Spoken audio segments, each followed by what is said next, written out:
Welcome to the Smart Invoicing video on how to train Cash Manager to recognize a supplier invoice. I am going to show you how to train Cash Manager to know what to do with an invoice from a particular supplier. This will save you time. We go back into the Smart Invoicing area of your supplier invoices and pick up an invoice that we have already sent to our Smart Invoicing address email. Now, there are some things to remember when we are considering should we train an invoice or not. These are: 1. Is the company name on the invoice clear enough for an OCR, otherwise known as optical character recognition software, able to read it? If yes, you can continue. If no, the training won't work. I recommend you go back to our prior video to show you what to do in this circumstance.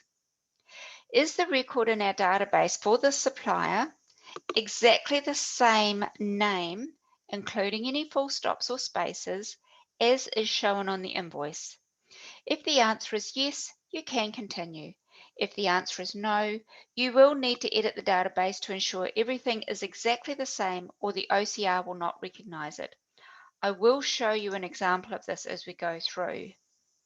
So, invoice 1, flows flowers. We process, which takes us into the previous screen that we saw in the previous video. We select train, and it takes us to the internet. Now, in this particular instance, you will need to be connected to the internet to make this work, so do ensure that you are that before you start this process. Now, as you will see on the right-hand side, there are two purple dots. Those dots show us that we have flows flowers in our database already. Everything is in capitals and it is exactly the same. Now, if you look between flows and flowers, there's only one space. We have got one space in our database. If there were two spaces in there, we do require that, or it won't be recognized by the OCR. And I'll show you another example of this later. So we simply work through all the fields to ensure that we are reading everything from the right area. Now you will note as I went into the GST area here that it popped up over here to show that this is where I was receiving this data. That is a correct area, so I will read it, leave it. Invoice number, correct area. Invoice number, there isn't an area. Invoice date, that is correct. We have two line items on this invoice. So we go through field by field, ensuring that every field is correct. Quantity is in the right area. Unit price is showing as 6, which is the unit, not the price. So we drag our mouse over that area to make this field read the correct field on the invoice. There is no GST amount. We select the GST and we check the line total. We go to the second line and ensure that everything is correct there as well. Food for flowers, quantity is 3, unit price is 1, but the price is not 1, it is 5.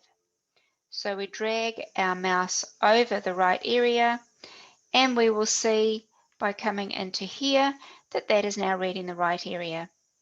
GST and that line total. We go down to check what else is in here and we work through the rest of the invoice. If you do not wish to worry about the line items, you can clear them all and you're just dealing with the invoice totals. It is totally your choice. Now, this is saying the invoice net total is showing this field, but that's actually the amount of the total invoice. So we do not have a net amount, we delete that. GST is coming from the right area. There is no freight, we delete that. Invoice rounding, it's not picking it up from anywhere, so that's fine. The invoice gross total is the correct area, but now it's pink and it is telling us that the net total plus the invoice GST plus the invoice freight plus the invoice rounding does not equal this amount, which we know is correct because we don't have an invoice net total. We select ignore soft validation and it tells the system to accept what we've got in here. We now know that it's correct, and we save, which closes off. There is an error. Where is the error? That's the error.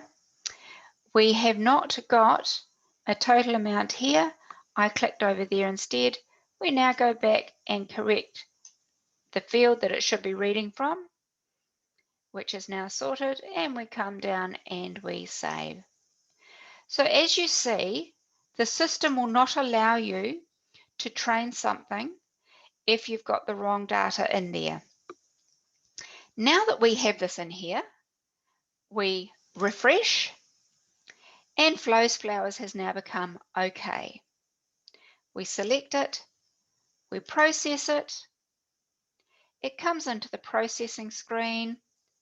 I have the system set to ignore the line items, but because we have trained it, we come through here, we check that the amount is the same, the GST is the same, the invoice date is the same, and all important that the supplier is the same. We are happy with it, we go accept. It takes it out of our SmartInvoicing and puts it into our database.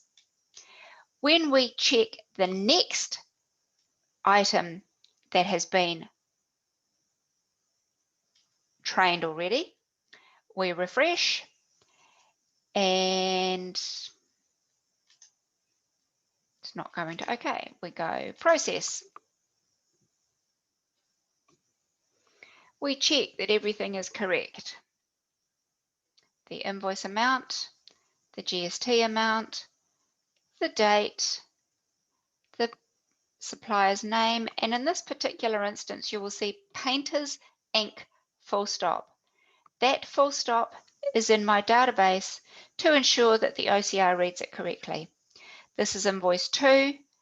We accept it, and it takes it out of the system, of the SmartInvoicing system, and adds it into our database.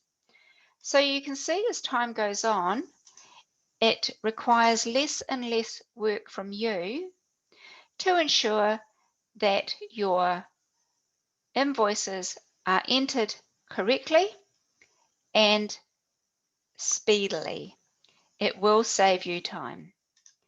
In the time that it's taken me to show this video, I have entered 4 invoices into my database. Thank you very much for watching.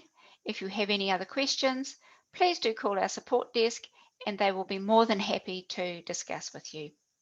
Thank you very much.